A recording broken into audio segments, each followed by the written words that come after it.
Bismillahirrahmanirrahim. Assalamualaikum warahmatullahi wabarakatuh. Perkenalkan kami dari kelompok 3 Agroteknologi D. Di dalam video kali ini kami akan membahas tentang kelembapan ukuran partikel N dalam pupuk organik. Adapun tim dari presentasi ini adalah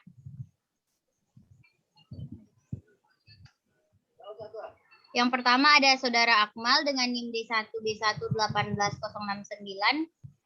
Alumni SMA N4 Konawe Selatan. Yang kedua ada Gratianti Plena Serang dengan NIM D1B1181026, alumni SMA N5 Tanah Toraja. Yang ketiga adalah Jensen Yohanes King dengan NIM D1B1181085, alumni SMA N1 Sawan. Yang keempat adalah Puja Mutmainah dengan NIM D1B1181124, alumni SMA N1 Komala. Yang kelima adalah Muhammad Itrakin dengan NIM D1B1181061, alumni MAN 1 Kolaka. Dan yang terakhir adalah Kiflan K dengan NIM D1B1181022, alumni SMKN 10 Konsel. Mari kita lihat pembahasannya ada 3. Yang pertama adalah kelembapan, kedua adalah ukuran partikel, dan ketiga adalah N dalam pupuk. Langsung saja kepada Saudari Gratianti Plena Serang untuk menjelaskan materi yang pertama, yakni kelembapan.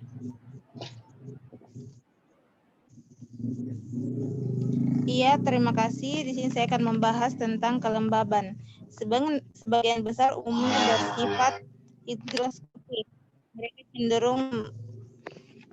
Mereka cenderung menyerap kelembaban dari atmosfer, tergantung pada kelembaban relatif dan kondisi pengemasan dan penyimpanannya. Kelembaban yang berlebihan merusak struktur butiran pupuk, mempengaruhi kualitas dan kandungan gizinya, meningkatkan bobot pupuk dalam mode tertentu. Yang selanjutnya, estimasi kadar kualitas bobot pupuk. Metode yang digunakan tergantung pada jenis pupuk dan sifat kelembaban yang ditahannya. Beberapa metode umum adalah yang pertama, metode gravitasi. Metode gravitasi atau pengeringan oven, yaitu kehilangan air saat pemanasan sampel pupuk diperkirakan pada suhu tertentu. Metode ini cocok untuk pupuk seperti amonium sulfat, natrium nitrat, sulfur fosfat, natriat dan kalium MOP dan sulfat kalium SOP. Tidak cocok untuk pupuk yang mudah menguap. Yang kedua, metode desikator oven. Metode desikator vakum, kelembaban bebas yang ada di dalam pupuk diserap oleh pengeringan atau asam sulfat dan menurun bobot dilaporkan sebagai kelembaban. Cara ini cocok untuk pupuk seperti kalsium, amonium nitrat, DAP, dan NPK kompleks. Yang terakhir yaitu metode titrasi Carl Fisher. Cocok untuk pupuk seperti nitrofosfat, urea, dan pupuk berbasis urea yang tidak tahan suhu tinggi. Selanjutnya, fishbone dari metode Carl Fisher. Dan selanjutnya, fishbone metode desikator vakum. Dan yang terakhir yaitu fishbone metode gravimetri. Sekian dari saya lanjutkan ke ukuran partikel yang akan dibahas oleh teman saya. Baiklah, saya akan melanjutkan materi dari teman saya, yaitu ukuran partikel. Slide selanjutnya.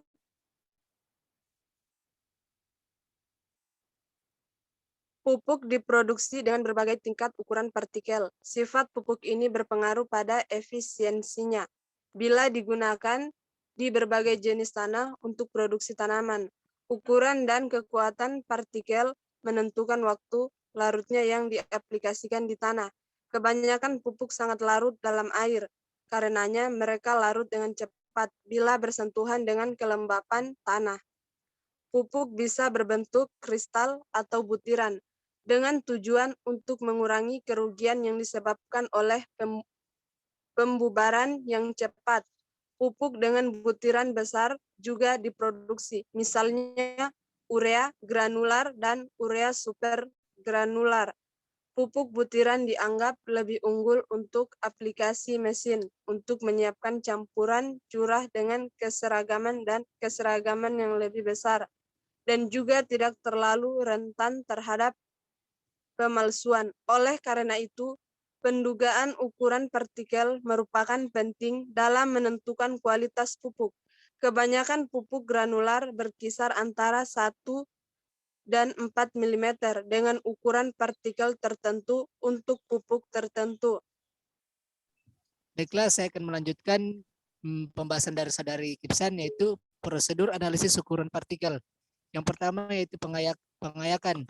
Pengayakan melalui ukuran ayakan tertentu. Materinya adalah melewati saringan dengan kasa yang sama dengan untuk ukuran partikel maksimum yang ditentukan untuk pupuk tertentu. Yang kedua yaitu material yang tertahan pada saringan 4 mm berukuran lebih kecil, lebih besar dari 4 mm dan yang lolos saringan 1 mm berukuran kurang dari 1,0 mm. Yang ketiga yaitu lapisan. Bahan yang sudah diayak pada saringan ukuran 4 mm, di bawahnya diberi lapisan pengayakan 1 mm. Yang terakhir yaitu bahan yang dipertahankan pada ayakan 1 mm dengan ukuran partikel antara 1 dan 4 mm. Ukurannya umumnya 250 gram pupuk diambil. Baik, selanjutnya yaitu kandungan N dalam pupuk organik.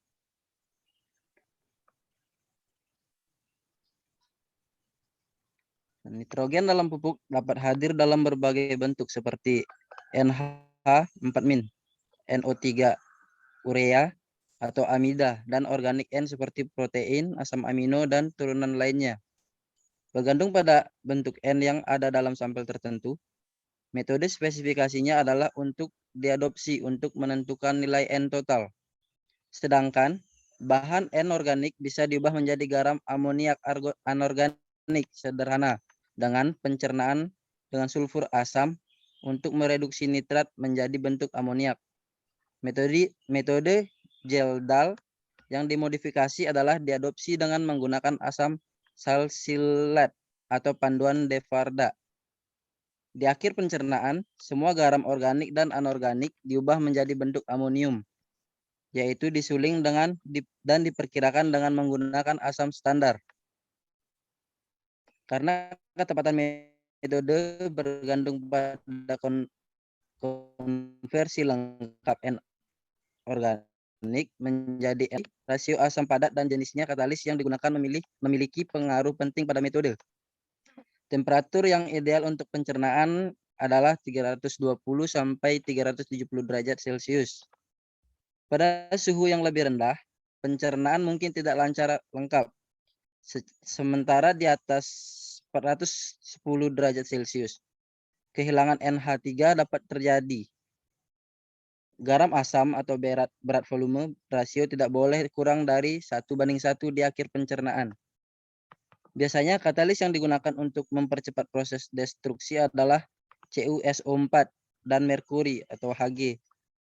Kalium sulfat ditambahkan untuk menaikkan titik didih sehingga asam dengan penguapan dicegah.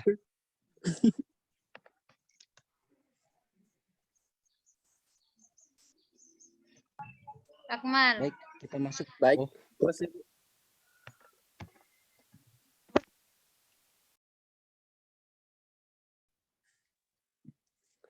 Lanjut, adapun prosedur yang pertama yaitu nitrogen. Nitrogen total dengan metode KJLDH. Yang kedua itu perhatikan khusus yang diperlukan untuk sampel. Ini mungkin bervariasi antara 0,2 dan 0,5 gram. Tergantung pada kandungan N sampel. Jumlah sampel yang lebih kecil dapat diambil untuk pupuk analisis tinggi. Misalnya urea, dan jumlah yang lebih besar untuk pupuk rendah dan pupuk analisis. Misalnya amonium sulfat. Yang ketiga itu nitrogen dapat tereminisasi. Yang keempat, Dalam kasus tanah, tereminisasi N juga C organik diperlukan sebagai indeks tersedia nitrogen N dan bukan total kontan.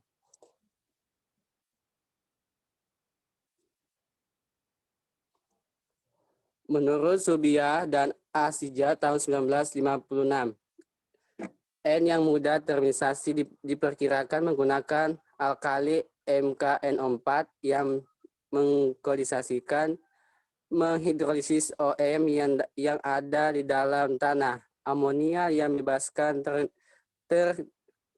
terkondensasi dan diserap dalam asam berat yang titrasi terhadap asam standar.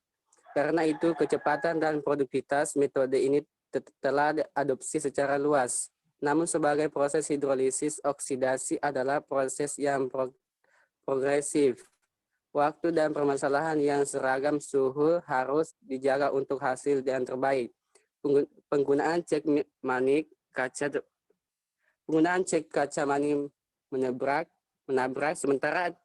sementara para cair memeriksa buih selama pemanasan, seperti yang diserahkan dalam estimasi total N dengan metode KJLDHL.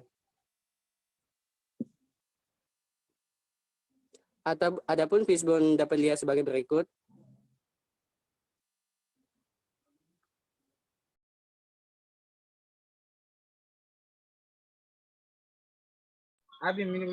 Demikianlah hasil dari presentasi kelompok 3 kelas agroteknologi D.